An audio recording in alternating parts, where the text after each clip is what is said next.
Iranian women out from behind their veils. Your Majesty, why do you think it's important that the women of Iran have the vote? We think that those women at home with this new responsibility will educate their children much better than before, try to inculcate into their own children that spirit of citizenship and responsibility towards society. The United States began to look to the Shah as a voice of enlightenment in the Middle East. But Iran was a long way from Western-style democracy. And like his changing kingdom, the Shah himself was a study in contrasts. On the surface, a dedicated sovereign. In reality, a dictator with a love of grandeur, sustained by corruption, but always promising democracy. I had said on some previous occasions that we needed 10 years here to try to make this country a kind of a model state, a country where absolute justice will prevail, not only in the courts, but social justice too. Iran was a dubious democracy with the Shah as king, the grantor of all rights, with all the power, with special privileges for his friends. They say you can't get a contract here, and everybody's here. You know that, vendors, contractors, without a little of truth. I think it's the most unjust thing that is said. It's just jealousy. For instance, the military purchases, it's government to government. If there is a corruption, it's from your government or the government of every other country from which we buy. So this is the unfairest and most unjust thing that I have heard. Is it possible, Your Majesty, that because you are so busy and because you have so many things occupying you that it could be going on behind your back, sir? No.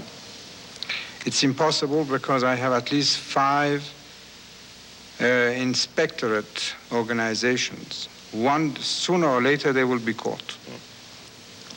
And let me say this. First of all, I think this is a cheap accusation. Second, it is less than anything that you have in your so-called permissive society. You mean you think there is more corruption in the United States than in... Well, especially in your country, yes. Yet the rumors on the streets of Tehran had it that large portions of Iran's petrodollars were going directly to its ruling elite, the royal family, the Shah's cronies, even to the Shah himself. It was also rumored that the Shah paid off the mullahs, the powerful Muslim clerics, presumably to encourage the loyalty of the faithful. Another rumor that money was laundered through a network of international banks the Shah controlled under his Pahlavi Foundation. All this led to increased disaffection among students and the left wing. Violence in Iran has escalated sharply in recent months. The Shah has declared his intention to relax censorship, legalize demonstrations, and open up parliamentary elections. But members of Iran's moderate opposition view the Shah's reforms as mere cosmetics, as an attempt to provide a safe outlet for growing discontent while keeping all effective power in his hands. The Shah's most powerful, most feared weapon against the growing opposition was Savak, his dreaded secret police force. Known for torture and ruthless brutality, Savak's atrocities had been documented by Western investigators.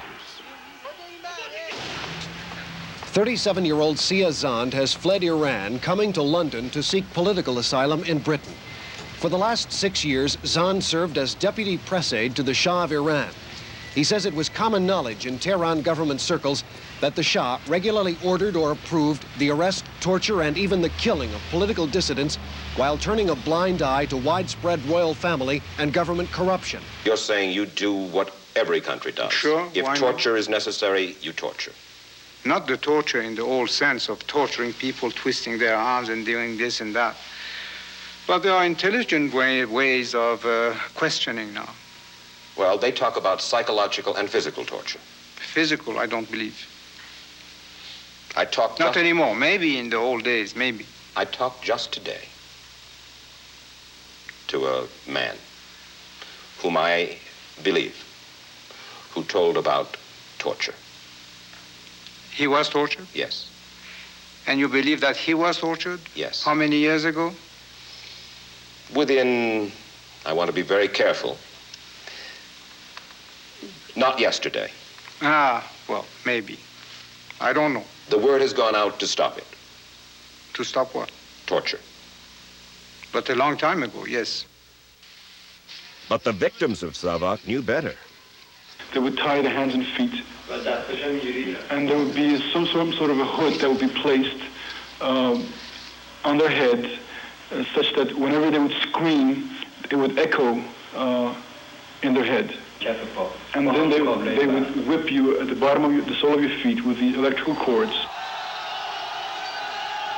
The Shah remained impervious to the rising clamor of protest from his own people. To him, it was all a question of leadership, firm leadership, his leadership. What you're saying, Your Majesty, is that Father knows best. What if you get a leader here who does not have your wisdom, your compassion? Then the relationship between that leader and his people will not be the one existing between me and my people. Oh. He will become another leader, as we had many in our country, who was kicked out by, well, my father kicked the former king here because he had no contact with his people. And of course, there are some dissidents, very small in number here, who would like to kick you out. 12 of them are in jail, and a couple of them, or 3 of them, are going to be put to death. And 6 more will be shot, but because they are betraying their country, not because they're against me. And they're betraying their country by?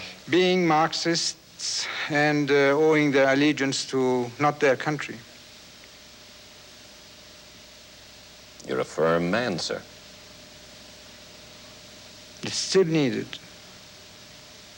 I can forgive those who try to kill me and even abduct my wife and my child, but not those who betray the country. During the early 70s, Iran's oil revenues swelled, as did the Shah's self-esteem. In 1973, Mohammad Reza Pahlavi and his oil-producing partners quadrupled the price of oil. He justified the price rise as an act of moral leadership. Candidly, Your Majesty, is there no element, not of revenge, because that is not a noble impulse, but at least some element of satisfaction in seeing the giants of the West in some disarray? Well, no, because their disarray is, I think, needs a restructure of their society. The brown-eyed peoples are teaching the blue-eyed peoples something, is that? Well, no, we are not teaching something. The blue-eyed people have to wake up. Wake up to? From the complacency for this torpor in which they put themselves by taking maybe too many sleeping pills. But the Shah, too, was complacent, secure in his absolute power and vast wealth. He resisted pressure to modify his repressive regime. But by early 1978, rising discontent was fast heading toward revolution.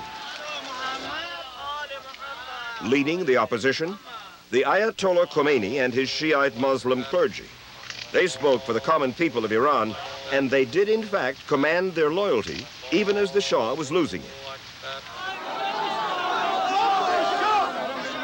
Though the Shah has stripped the Muslim chieftains of their large landholdings, they remain powerful, with many followers, and have opposed the modernization of Iran on grounds that the Shah is leading the country away from its Islamic traditions.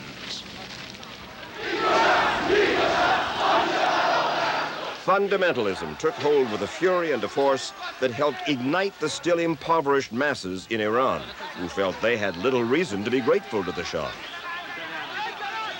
The fabulous profits from oil had not filtered down to them. Autumn 1978. Anti-Shah demonstrations had grown to such proportions that the Shah declared martial law in most of Iran's cities. In a cemetery near Tehran, another casualty of the country's civil unrest is being buried. The victim, a 16-year-old girl, shot by army soldiers while taking part in an anti-government demonstration. Authorities warned long ago such activity was forbidden and would be put down mercilessly, and so far they have kept their word. The crowd shouted death to the Shah. Among the despised symbols of their monarch, the marchers raised pictures of the Shah's antagonist, the bearded, fierce-eyed holy man, Ayatollah Khomeini. The preoccupation in Tehran still seems to be over whether the Shah would leave Iran once a new civilian government is formed. From his exile in France, Khomeini was the chief fomenter, the mastermind, and eventually the inheritor of Iran's Islamic Revolution. The Shah secluded himself in his palace, surrounded only by friends, courtiers, and officers. Hello. Hello. Happy New Year. The Empress took charge, shepherding the photographers outside for pictures. In undergoing this obviously painful meeting with the news media, the Shah seemed to be saying, here I am at my palace, and here I will stay. I fully expect the Shah to maintain power in Iran and for the present problems in Iran to be resolved. The Shah has our support, and he also has our confidence. On the advice of the United States, he ordered his troops to avoid confrontation. It was advice the Shah would soon regret. By January of 1979, it was clear the Shah could no longer reign. A tearful Shah of Iran left his country today on a vacation from which he may never return. President and Mrs. Sadat greeted the royal couple as the Presidential Guard played national anthem. And for the first time since violent anti-Shah protests began in Iran more than a year ago, there were celebrations in the streets of Tehran.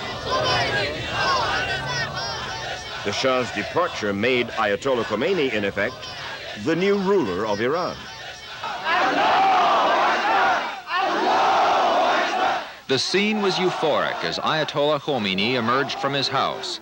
Chaotic, too, as several hundred people descended on the area after learning that the 78-year-old Muslim leader would return to Iran Friday after a 15-year exile. In a speech lasting about 45 minutes, Khomeini congratulated his followers and pleaded for unity.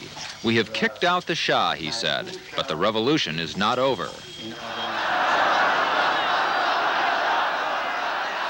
There was a triumphant and tumultuous welcome in Tehran today by more than 1 million Iranians for the Ayatollah Khomeini, returning home from 15 years of exile.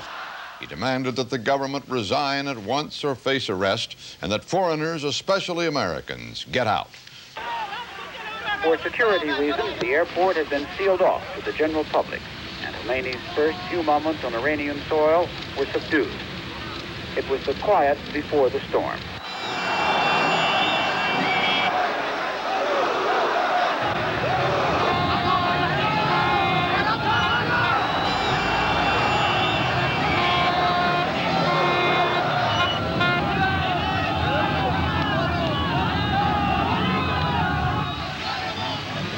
The motorcade crowds were the most emotional near the University of Tehran, where scores of pro-Khomeini demonstrators had been wounded or killed by Iranian troops in the past week. It was here that Khomeini's security-conscious aides had to fight their way through a mass of devotion. Each step of the way, Khomeini left behind screaming admirers who tried to run after the entourage or leap aboard the official buses. Others stayed behind and held spontaneous street celebrations. Greetings to you, Khomeini, they chanted, surging toward him, desperate to touch the hand or robe of the holy man, or to have something, anything, touched and blessed by him. To touch him, one man said, is to touch the person who speaks to God. A new and more turbulent era for Iran had begun. The reign of Mohammad Reza Pahlavi, the man who ruled Iran through 4 decades, came to an end. As was said at the beginning of this video, the Iranian project was probably the job of a lifetime for most of the ABII employees. For everyone in the ABII family, It was probably the experience of a lifetime. I hope that this video has brought back many happy memories of the friends and experiences from your Iranian adventure.